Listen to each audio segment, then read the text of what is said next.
the O'Connor Law Firm, celebrating 25 years of the privilege and practice of law. As we enter, hard to believe, our 25th year of practice, 25 years of practice of law. And in that 25 years, I've learned quite a few things. Some good, some great, and some lessons along the way. And one thing you may be surprised of, I love being a trial lawyer. There's nothing better than stepping in the ring to be able to defend someone, to represent a cause, whether you're a plaintiff or defendant, where it's the right thing to do. But of course, that right thing to do is always subject to everybody's opinion. And but one thing I love about my job is that I'm able to represent people that I care about and that I like, and that is a good thing. But one thing that may surprise you is one of my favorite things to do is mediate cases. You know why? It's real simple. I can help people solve their disputes and save them lawyer fees. I know, I'm a lawyer. I want people to resolve their conflicts. I mean, that is really what court is for. It's for people who cannot resolve their conflicts through other means. And, in today's day and age, a lot can be said, but people can talk to each other. But you first have to be willing to listen to the other side. Interestingly enough, I looked up the definition for mediation, just a rough definition. And the definition of itself is kind of interesting to me. Intervention in a dispute in order to resolve it. It also means an arbitration. That's a completely different thing, so I think that part of the definition is bunk.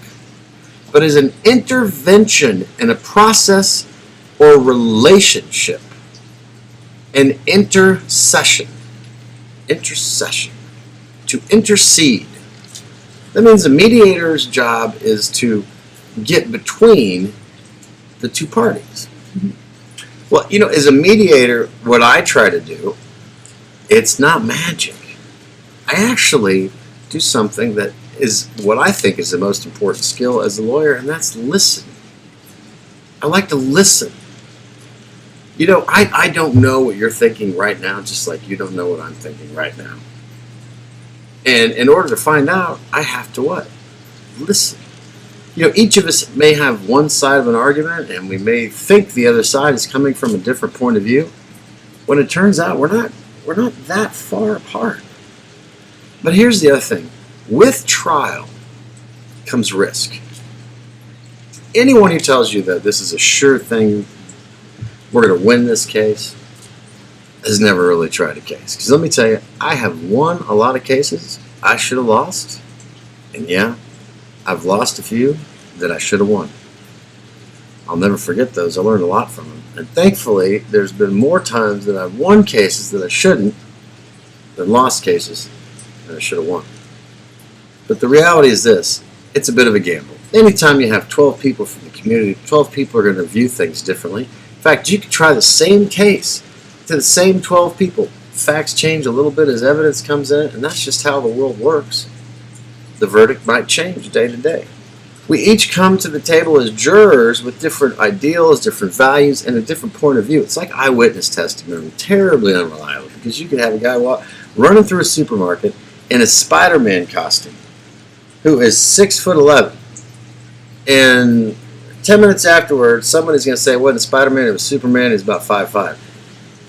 Eyewitness testimony is perception. It's not science. It's not provable beyond it. It's that person's perception, that person's opinion, which is important, of course, when you're talking about the risk of trial. Now, mediation. What does mediation do? How does it work?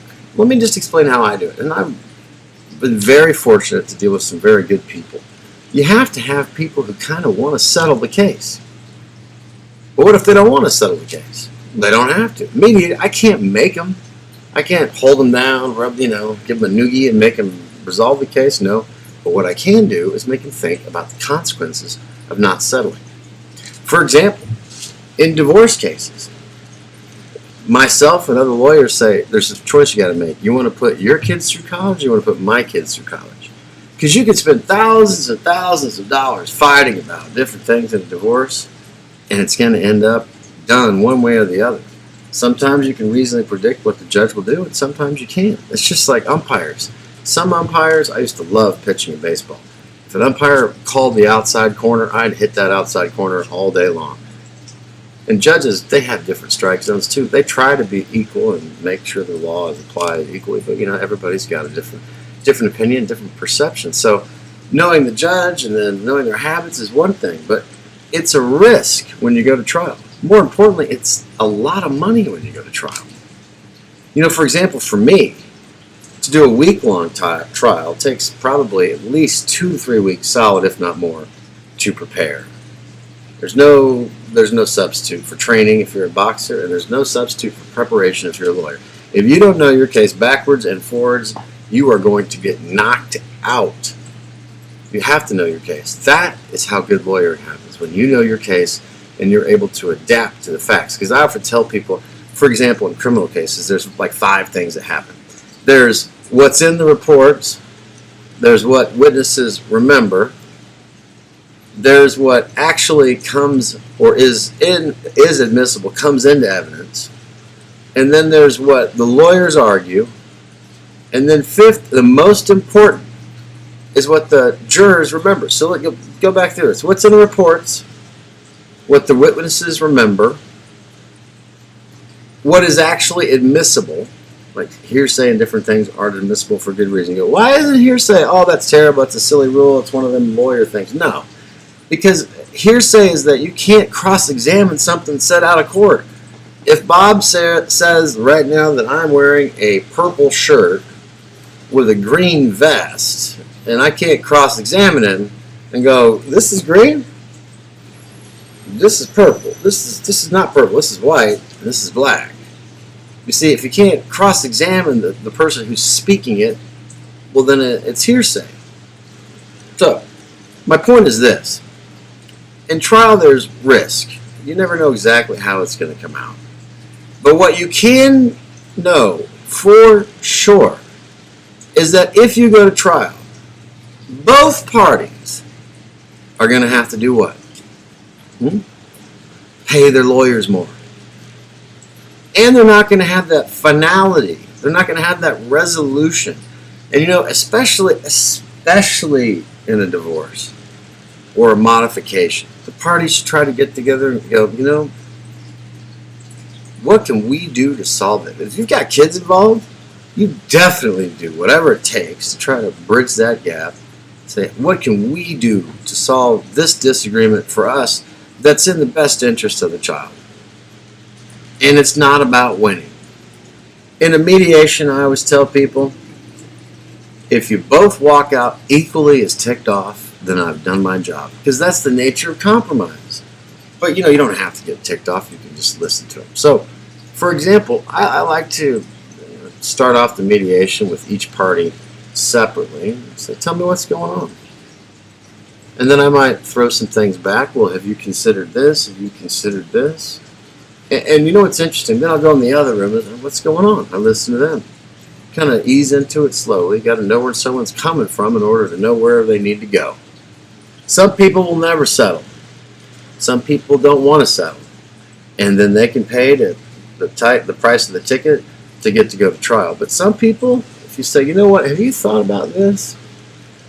If it's the dad in the case, it's not all peaches and herb. I mean, you got to get, a lot of work goes involved in raising children.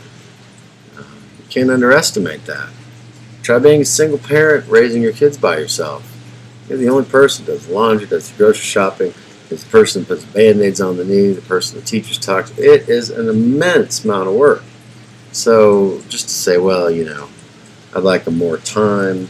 Yeah, of course, no, all parents want their kids all the time. But the truth is, you can't do that. You can't split a kid. I often say that the goal should be you take a picture of your kid before the divorce, and you look at their smile. Each parent's goal should be to get that kid's smile as close to it was before the divorce. And sometimes that means swallowing your pride and doing what is right. Thank you for your support for 25 years from the O'Connor Law Firm.